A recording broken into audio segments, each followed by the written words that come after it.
సాగునీరు జిల్లాలో గల సాగునీటి వనరులు సక్రమంగా సద్వినియోగం చేసుకోవడం వల్ల ప్రతి ఎకరకు సాగునీరు అందించి జిల్లాలు సస్యశ్యామలంగా చేసే దిశగా చర్యలు చేపట్టడం జరుగుతుంది. జిల్లాలో 2,65,823 ఎకరాలు గల ఆయకట్టు భూములకు నీరు సరఫరా చేయుటకు ఒక మధ్య తరహా నీటిపారుదల ప్రాజెక్టు మరియు 30 మండలాల పరిధిలో ఉన్న అన్ని చిన్న తరహా నీటిపారుదల ప్రాజెక్టులు అన్ని విధంగా సక్రమంగా నిర్వహించడం జరుగుతుంది. ప్రస్తుతం ఖరీఫ్ 2023 సీజన్ కి అన్ని ఏరియాల్లో మొత్తం ఆయకట్టును కూడా సక్రమంగా నీటిని సరఫరా చేయడం జరిగింది. వ్యవసాయం శాఖల్లో రాష్ట్ర ప్రభుత్వం వ్యవసాయానికి అధిక ప్రాధాన్యత ఇస్తున్నది. 23-24 సంవత్సరాల్లో రెండో విడత వరకు 3,02,000 రైతు కుటుంబాలకు 369 కోట్ల రూపాయలు వైఎస్ఆర్ రైతు భరోసా పిఎం కిసాన్ పంపిణీ చేయడం జరిగింది. జిల్లాలో 656 రైతు భరోసా కేంద్రాల ద్వారా రైతులకు విత్తనాలు ఎరువులు పంపిణీ చేయడం జరుగుతుంది. పంట కొనుగోలు కూడా ఆర్బీకేలోనే చేయడం జరుగుతుంది. ఈ క్రాప్ విధానంలో జిల్లాలో 4,67,908 ఎకరాలు మరియు రబీలో నేటి వరకు 57,723 ఎకరాలు పంటలను నమోదు చేయడం జరిగింది. రాయితీపై విత్తనాలు 34,174 క్వింటల్లు దాదాపు 4 కోట్ల రూపాయల రాయితీ పైన, అదేవిధంగా రబీలో 5,312 క్వింటల్లు 2 కోట్ల రూపాయలు రాయితీ పైన రైతులకి అందజేయడం జరిగింది. 27,461 మెట్రిక్ టన్నులు ఎరువులు కూడా ఆర్బీకేల ద్వారా రైతులకి పంపిణీ చేయడం జరిగింది. సహకార శాఖలో ప్రాథమిక వ్యవసాయ సహకార సంఘాల్లో ఏదైతే రైతు భరోసా కేంద్రాల్లో సహకార పరపతి సంఘ సభ్యులైన రైతులకి పండించి వ్యవసాయం ఉత్పత్తులను నిల్వ చేసుకున్నట్టుకు ప్రభుత్వం ప్రతిష్టాత్మకంగా మల్టీపర్పస్ ఫెసిలిటేషన్ సెంటర్స్ ఏర్పాటు చేస్తుంది. 1000 టన్నులు 500 టన్నులు చొప్పున 96 గోదాములకి 32 కోట్ల రూపాయలు మంజూరు చేసి ఈ అన్ని పనులు కూడా పురోగతిలో ఉన్నాయి. పౌర సరఫరా శాఖలో రైతుల సంక్షేమం దృష్ట్యా రైతులు పండించే ప్రతి గిట్టుబాటు ధర, ప్రతి ధాన్యానికి, ప్రతి గింజకు కూడా గిట్టుబాటు ధర కల్పించే విధంగా ప్రభుత్వం చర్యలు చేపట్టింది.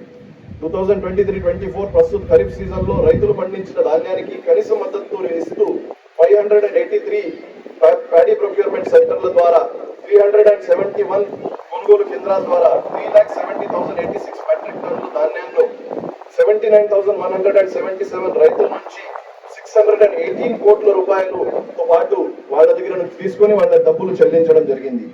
ఏ ఒక్క రైతు మోసపోకుండా ధాన్యం కొనుగోలు చేసి మద్దతు ధర చెల్లించాలి అని మనం ప్రయత్నం చేస్తున్నాము.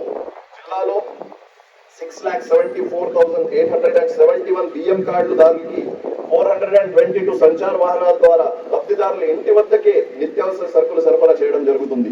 కొత్తగా మంజూరైన 4,546 కార్డులు కూడా ఈ నెల నుంచి సరఫరా చేయడం జరుగుతుంది. మన రాష్ట్రంలో ప్రతిష్టాత్మకంగా చేపడుతున్నటువంటి జగనన్న శాశ్వత భూహక్కు మరియు భూరక్ష కార్యక్రమంలో 21 డిసెంబర్ 2020 నాటికి శ్రీకారం చుట్టడం జరిగింది. మన 30 మండలాల్లో, శ్రీకాకుళం జిల్లాలో ఉన్నటువంటి 30 మండలాల్లో 1,465 గ్రామాలలో 9,85,927 ఎకరాల విస్తీర్ణం భూమిలో ఈ రీసర్వే చేయడం జరుగుతుంది. సర్వే సరిహద్దుల చట్టం 1923 పరంగా మనకి 725 విలేజెస్ లో ఇప్పటి వరకు ఈ రీసర్వే పూర్తి అయింది. ఈ రీసర్వే ప్రాజెక్ట్ లో రాష్ట్రంలో మన జిల్లా ప్రథమ స్థానంలో నిలిచిందని చెప్పడానికి సంతోషపడుతున్నారు. జిల్లాలో 1,352 గ్రామాలకి డ్రోన్ ఫ్లై పూర్తి చేసి 1,100 గ్రామాలకి ఓఆర్ఐ మ్యాప్లు అందించి రీసర్వే పురోగతిలో నడుస్తుంది. సర్వే పూర్తి అయిన గ్రామాలకు ఆయా నియోజకవర్గాల ప్రజాప్రతినిధుల ద్వారా అక్కడ భూ హక్కు పత్రాలు కూడా అందచేయడం జరిగింది. ఈ సర్వేలో భాగంగా భూరక్షలో భాగంగా 7,81,711 స్టోన్స్ కి, సర్వే స్టోన్స్ కి అక్కడ రాళ్లను పాతించడం జరిగింది. 714 మంది గ్రామ సర్వేయర్లు ఈ విధుల్లో పాల్గొన్నారు. మత్స్య శాఖ విషయంలో వస్తే మత్స్యకారులు ప్రోత్సహించేందుకు ప్రభుత్వం వివిధ సంక్షేమ అభివృద్ధి కార్యక్రమాలు అమలు చేస్తుంది. 23-24 సంవత్సరంలో మత్స్యకారులకు వేట నిషేధ సమయంలో 15.28 కోట్ల రూపాయలు ఆర్థిక సహాయాన్ని అందజేయడం జరిగింది. 1,276 ఇంజిన్ బోట్లు యజమానులకు సబ్సిడీ కింద 1.22 crores రూపాయలతోటి పంపిణీ చేయడం జరిగింది. కిసాన్ క్రెడిట్ కార్డ్స్ మత్స్యకారులకు రుణ సదుపాయం కల్పించడానికి 1.1 crores రూపీస్ తోటి 215 మందికి రీసెంట్ గానే union fisheries minister, state fisheries minister ద్వారా అందజేయడం జరిగింది. తాగునీరు విషయంలో వస్తే మన జిల్లాలో ప్రజలంతా కూడా ఆరోగ్యంగా ఉండాలనే ఉద్దేశంతో ప్రతి ఇంటికి శుద్ధ జలాలు అందించాలనే ఉద్దేశంతో ప్రభుత్వం చర్యలు చేపట్టింది. జల్ జీవన్ మిషన్ ద్వారా అన్ని విలేజెస్ లో మనం తాగునీటి కుళాయిలు సరఫరా చేయడం కోసం ప్రయత్నం చేస్తున్నాము.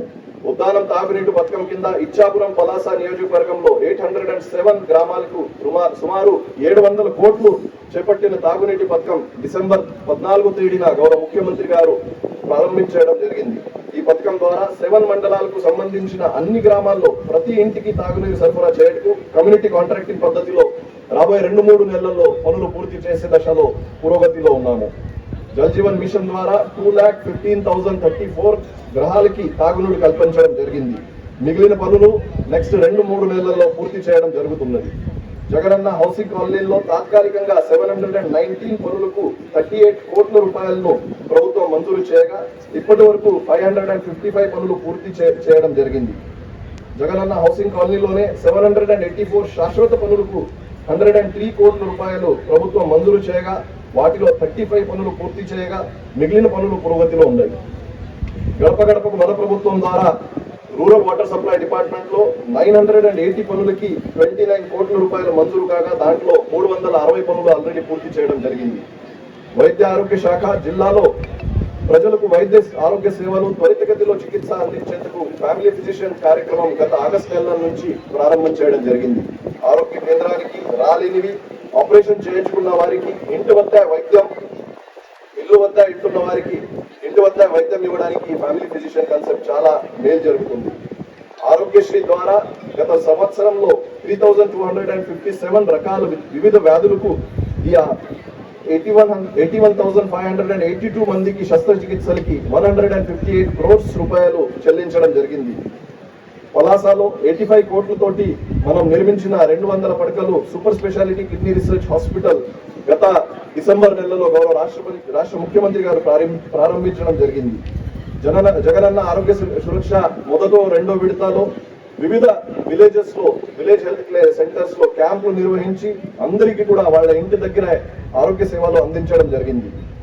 ప్రభుత్వ సర్వజన ఆసుపత్రిలో వైద్య కళాశాలను అప్గ్రేడ్ చేయటకు ఆసుపత్రి ఆధునీకరణ పనులకు 50 పడకల క్రిటికల్ క్లియర్ బ్లాక్లు 233 కోట్ల రూపాయల మంజూరు చేయడం జరిగింది. ఆ పనులు పురోగతిలో ఉన్నవి. ఇప్పటి వరకు అత్యవసర వైద్య సేవలు గర్భిణీ స్త్రీలు రెఫర్ చేయడం జరిగింది. ఈ క్రిటికల్ కేర్ యూనిట్ పూర్తి అయిన తర్వాత మన దగ్గర ఈ సేవలు అందించడానికి అవకాశం ఉంటుంది. 104 సేవలను 52 వాహనాల ద్వారా వైద్య సేవలు అందించి 74 రకాల మందులు అందుబాటులో ఉన్నాయి. 39,000 నుండి 45,000 వరకు ల్యాబ్ టెస్టులు జరుగుతున్నాయి. 20,000 మందికి దీర్ఘకాలిక వ్యాధులకు మందులు ఉచితంగా పంపిణీ చేయడం జరిగింది. విద్యారంగంలో సమాజానికి దిశానిర్దేశం చేయడంలో విద్యా పాత్ర అపారం. రాష్ట్ర ప్రభుత్వం ప్రత్యేక దృష్టి కేంద్రీకరించి విద్యను బలోపేతం చేయటకు అమ్మఒడి కార్యక్రమాన్ని ప్రవేశపెట్టిన సంగతి తెలిసింది. నాడు నేడు జగనన్న గౌరముద్ద, జగనన్న విద్యా కానుక వంటి కార్యక్రమాలతో విద్యార్థులకు ఆకర్షించి ఆహ్లాదకరమైన వాతావరణాన్ని బడులో ఏర్పాటు చేయడం జరిగింది. అమ్మఒడి పథకం కింద 1,91,680 మంది తల్లులకి వాళ్ళ ఖాతాల్లో 15,000 రూపాయలు జమ చేయడం జరిగింది. జగనన్న గౌరముద్ద పథకం ద్వారా జిల్లాలో 2,655 పాఠశాలల్లో 1వ నుంచి 10వ తరగతి చదువుకుంటున్న 2,20,091 మంది విద్యార్థులు లబ్ధి పొందుతున్నారు. ప్రభుత్వ పథకాల్లో భాగంగా పాఠశాల విద్యను మరింత బలోపేతం చేయడానికి ప్రభుత్వం సిబిఎస్ఈ విధానాన్ని తీసుకువచ్చి జిల్లాలో 64 ప్రభుత్వ పాఠశాలలు సిబిఎస్ఈ పాఠశాలలుగా మార్చి బోధనాభ్యాస ప్రక్రియను కొనసాగించడం జరుగుతుంది. జగనన్న విద్యా దీవెన ద్వారా 46,616 మంది బీసీ, ఈబీసీ, కాపు విద్యార్థులకి 88 కోట్ల రూపాయలు ప్రభుత్వం విడుదల చేసింది. జగనన్న వసతి దీవెన ద్వారా 37,752 మంది బీసీ, ఈబీసీ, కాపు విద్యార్థులకి 19.56 crores రూపాయలు విడుదల చేయడం జరిగింది. జగనన్న విదేశీ విద్యా దీవెన ద్వారా మన జిల్లాలో 5 మందికి 1.3 crores చొప్పున ప్రభుత్వం డబ్బులు విడుదల చేయడం జరిగింది. జగనన్న చేదుడు పథకం కింద రజకులు, నాయి బ్రాహ్మణులు, టైలర్లకు 23-24 సంవత్సరంకు 15,059 మందికి 15.05 కోట్ల రూపాయలు డీబీటీ ద్వారా పంపించడం జరిగింది. వైఎస్ఆర్ కాపు నేస్తం పథకం ద్వారా ఈ సంవత్సరంలో 5,172 మంది లబ్ధిదారులకి 7.7 కోట్ల రూపాయలు డీబీటీ ద్వారా పంపిణీ చేయడం జరిగింది. రాష్ట్ర ప్రభుత్వం ప్రతిష్టాత్మకంగా చేపట్టిన నవరత్నాల పేదలందరికీ ఇల్లు పథకం ద్వారా జిల్లాలో ఇల్లు లేని అర్హులందరికీ కూడా ఈ ఇల్లులు ఇవ్వడం జరుగుతుంది. 75,840 మెంబర్స్ కి గృహాలు మంజూరు కాబడినాయి. PM Kisan urban, PM Kisan Gramin ఈ అన్నిటి కలిపి ఈ రోజు వరకు 34,352 గృహాలు పూర్తి చేసి రాష్ట్ర స్థాయిలో జిల్లా 3వ స్థానంలో నిలిచింది అని చెప్పడానికి గర్వపడుతున్నాను. ఈ సందర్భంగా గృహ నిర్మాణ శాఖ అధికారులందరికీ కూడా అభినందిస్తున్నాను. వైఎస్ఆర్ జగనన్న లేఅవుట్ కాలనీలో 38.5 crores రూపాయలతోటి తాత్కాలిక మౌలిక సదుపాయాలు కల్పించడం జరిగింది. శాశ్వత మౌలిక సదుపాయాలు, విద్యుత్తు, మంచినీటి సదుపాయాలు, రహదారులు, కాలువలు సంబంధించిన ప్రాజెక్ట్ రిపోర్ట్స్ గవర్నమెంట్ కి పంపడం జరిగింది.